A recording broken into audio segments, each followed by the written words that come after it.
विधान करने का अवसर मिल रहा है, उसके बाद भी हम थोड़ा सा समय नहीं निकाल पाए विधान करने के लिए, तो समझ लो अब कब मिलेगा समय। जितना हम कर रहे हैं वो दूसरों के लिए कर रहे हैं, अपने लिए गृहस्थी में जो भी हम और आप कोई भी हो जो भी कर रहे हैं वो हमारे लिए कुछ भी नहीं है। जो हमारे लिए है वो गुरु की भक्ति, प्रभु की भक्ति, इससे जो पुण्य संचय हो रहा है वो हमारे लिए और आपके लिए है। लेकिन इसके अलावा जो भी हम कर रहे हैं किसके लिए कर रहे हैं? बच्चों के लिए कर रहे हैं। कहते हैं ना अपने बच्चों के लिए, पूत कपूत सो काधन संचय, पूत सपूत सो काधन संचय। यदि आपका कुपुत्र निकल गया, कितना ही पैसा जोड़ते रहना, लेकिन वो पैसा क्या कर देगा? बर्बाद कर देगा, व्यसनों में लगा देगा।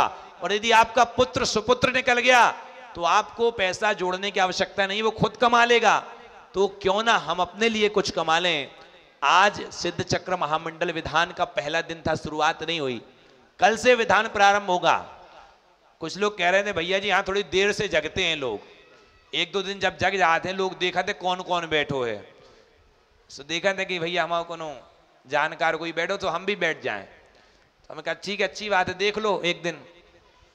लेकिन भाई देखने यदि बैठे देख देख के तो क्या बैठे, अपने अंदर से बैठो और आप ऐसी भक्ति करो कि सामने वाला कहे कि भैया हमें भी बैठना है विधान में। पिछली बार जब हम आए थे तब ऐसे ही हुआ था, हमें समझ में नहीं आ रहा था, इतना बड़ा पांडाल बीच बाजार से लगा दिया, हमें कौन बैठेगा, हम बैठेंगे कोई बात नहीं, हम एक बार आओ, अच्छा लगे तो सबसे कहियो, बुरो लगे सो हमसे कहियो। तो ये विधान है, इस विधान में सिद्धों की आराधना करनी है। और वास्तव में सिद्ध चक्र महामंडल विधान वो अनुष्ठान है जिसको करने से हमारी रोग शोक दुख पीड़ा, यदि जीवन में कोई भी संकट आए तो सबसे पहले यदि हमारा कोई मन है और हमारे पास कुछ द्रव्य है तो हमारा भाव होना चाहिए कि जीवन काल में कम से कम एक बार सिद्ध चक्र मंडल विधान हम अपने परिवार की ओर से कराएं, अपना द्रव्य लगाएं। बच्चों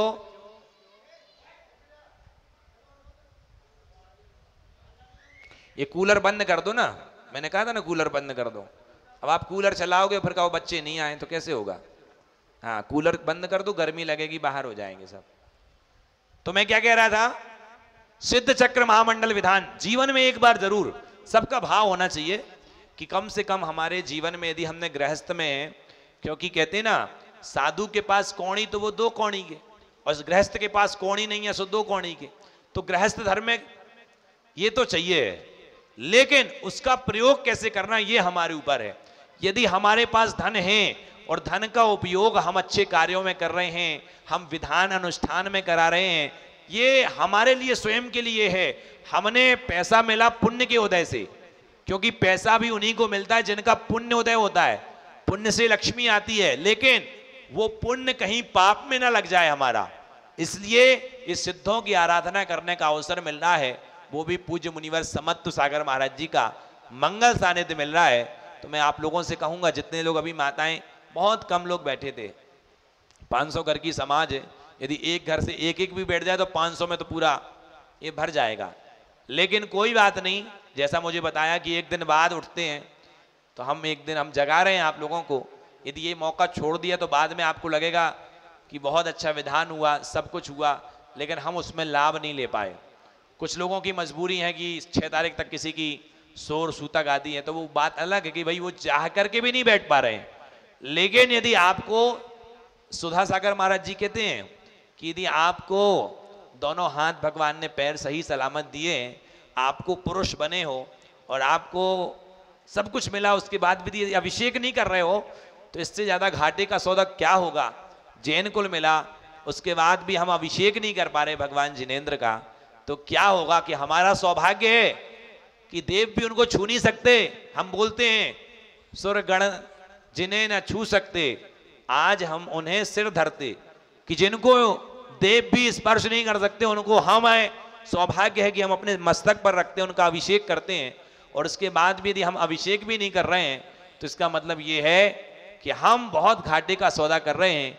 क्योंकि यदि हमें जो कुल प्राप्त हुआ है और उस कुल में आकर के हमें जो सौभाग्य मिलने हैं, उन सौभाग्य का हम फायदा नहीं ले रहे हैं, उन सौभाग्य को अर्जित नहीं कर रहे हैं, तो दोबारा वो कुल प्राप्त नहीं होता है। ऐसा महाराज बोलते हैं, हम नहीं बोल रहे हैं, ऐसा महाराज लोग बोलते हैं। यदि हमें जैन कुल मिला है और जैन कुल में जो आपकी योग्यताएं हैं उस योग्यता का आप प्रयोग नहीं कर रहे हो तो आने वाले समय में फिर आपको वैसा कुछ भी नहीं मिलने वाला। आज आप जैन बने हो, जैन बनने पर आपको अभिषेक पूजा अनुष्ठान करने का अवसर मिल रहा है, लेकिन आप कर नहीं रहे हो। दूसरा व्यक्ति है जिसके अंदर योग्यता नहीं है, वो मन से चाह रहा है लेकिन कर नहीं पा रहा है। तो एक के पास मौका है लेकिन वो छोड़ रहा है, एक व्यक्ति के पास चाह तो रहा है लेकिन मौका नहीं है। तो कहने का मतलब यही है कि सिद्धों की आराधना करने का अवसर मिला है, चूकना मत। यदि चूक जाओगे तो बाद में याद करोगे कि नहीं भैया जी ने पहले दिन बोला था, विकर्ष भैया ने बोला था कि नहीं हमें बैठना है। तो बैठने के बाद आपकी जो विशुद्धि बनेगी, आपको जो लाभ मिलेगा वो हर समय आपको काम में आएगा। इस जन्म में काम में आएगा, अगले जन्म में काम आएगा। आपकी कोई बीमारी है, कोई दुख है, कोई संकट है, लौकिक संकट है, उसको भी दूर करने वाला विधान है ये। यदि आपको घर में परेशानियां होती, कई लोग बोलते हैं भैया घर में परेशानी, गृहस्थ जीवन में परेशानी है तो हम कहाँ जाएं? तो हमने कहा यहां आओ भगवान के दरबार में। पिछली बार हमने एक भजन बोला था, आप लोगों को सबको याद हो गया था, भव सागर में दुख ना मिलता तेरी शरण में आता क्यों, शरण में आकर सुख ना मिलता तो तेरी शरण में आता क्यों।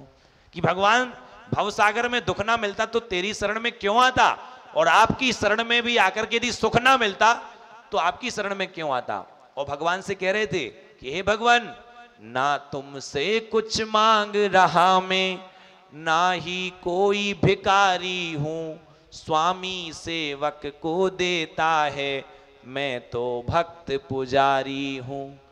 दूध यदि मां नहीं पिलाए, क्या दूध यदि मां नहीं पिलाए, बच्चा रुदन मचाता क्यों, शरण में आकर सुख ना मिलता तो तेरी शरण में। और भगवान से कह रहे हैं कि भगवान जो कुछ तुमको सुना रहा हूं यह मेरी मजबूरी है। जगत के लोगों को अपने दुखड़े सुनाओगे वो आपकी मजबूरी का फायदा उठाएंगे। अरे कभी मत सुनाना, जितने आपके अंदर यदि कोई संकट दुख पीड़ा हो उतना ज्यादा मुस्कुराना, ताकि पड़ोसी चिंता में पड़ जाए कि ये मुस्कुरा क्यों रहा है। इसलिए आप मुस्कुराते रहो। जीवन में कोई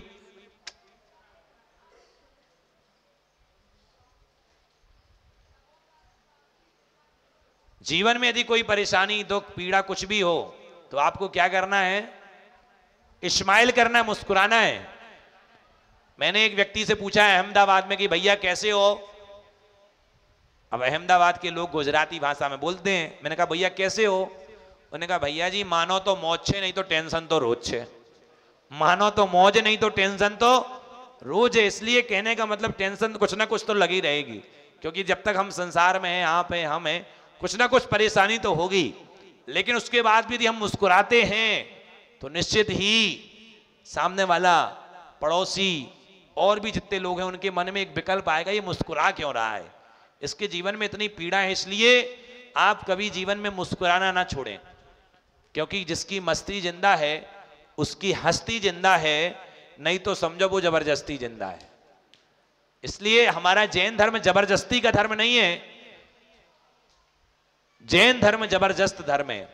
इसलिए कभी भी आओ, गुरुओं के पास आओ, प्रभु के पास आओ, मुस्कुराते हुआ चेहरा लेकर के आओ, मुस्कुराते हुए आओ हमेशा।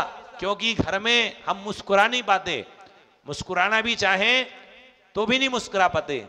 इसलिए गुरुओं का सानिध्य मिला है। गुरुओं के सानिध्य में हम जो है क्या करें। अभी महाराज जी ने, शील सागर महाराज जी ने एक आपको सुनाया था, चित्र जलती चिता का अपने घर में तुम लगा लेना, चित्र सिखलाएगा तुमको निरंतर होश में रहना। तो पापा जी से ऐसी चर्चा होती कभी कभी, तो पापा जी ने कहा चित्र जलती चिता का अपने घर में तुम लगा लेना। उन्होंने कहा एक और चित्र लगा लेना। किसका? पत्नी का अपने घर में तुम लगा लेना, वो सिखलाएगा तुमको निरंतर होश में रहना। कि जब जब देखोगे तब तक आपको क्या है? कहने का मतलब ये है, ये तो मजाक की बात हो गई, कि हम अपने जीवन में अपने आप को जागृत रखें। जागृत का मतलब दुख भी आएंगे सुख भी आएंगे, हम भगवान के दरबार में आएंगे, दुख सुख ये कभी खत्म नहीं होने वाले। आप सोचो कि भगवान की पूजा करेंगे तो दुख खत्म हो जाएंगे, बिल्कुल नहीं होंगे। ये गलत फहमी है कि भगवान के दरबार में आकर के दुख नहीं होंगे, दुख खत्म। लेकिन हाँ, भगवान के दरबार में आने से क्या मिलेगा? दुख को सहन करने की क्षमता मिलेगी हमें, दुख को सहन कर सकते हैं। इसलिए भगवान से हम ये नहीं कहते कि भगवान दुख शांत हो जाएं, क्योंकि जब तक संसार में तब तक तो दुखी रहेंगे। लेकिन हाँ, भगवान और गुरुओं के पास जब आते हैं तब हम अपने दुख को भूल जाते हैं। कहने का मतलब उसको सहन करने की क्षमता आ जाती है। इसलिए मैं यही कहूंगा कि सिद्ध चक्र महामंडल विधान महाअनुष्ठान, यदि इसमें हम लाभ नहीं ले पाए इन 8 दिन, आज को एक पहला दिन तो चला गया, लेकिन कल से जिनको विधान में बैठना है, नहीं बैठ रहे हैं कोई बात नहीं, आप लोगों के 2-2 3-3 फ्रेंड तो होंगे, सबकी मित्रता होती है, तो आप एक दूसरे को प्रेरित भी कर सकते हो कि नहीं आपको बैठना है, हम बैठ रहे हैं आपको भी बैठना है। तो ऐसे आप लोग एक दूसरे को प्रेरित करोगे। ओम, एक दूसरे को जब आप प्रेरित करोगे तो आपको भी पुण्य का संचय होगा कि हम कर रहे हैं तो आप भी करो। तो इस सिद्ध चक्र महामंडल विधान में आप सभी लोग बैठें। कल से समय का ध्यान रखें। कितने बजे का समय है? 6:15 बजे तो यहाँ पर अभिषेक प्रारंभ हो जाएगा। तो आपको लगभग 6 बजे आप लोग यहाँ आ जाओ। 6 बजे आकर के आपको जितने को जाप देनी है, महिलाएं यहीं जाप देंगी, जो भी पुरुष वर्ग जाप देना चाहें। जब स्थल बन चुका है, यहाँ पर कमरा है, वहां पर ओम ह्रीम अरम असिया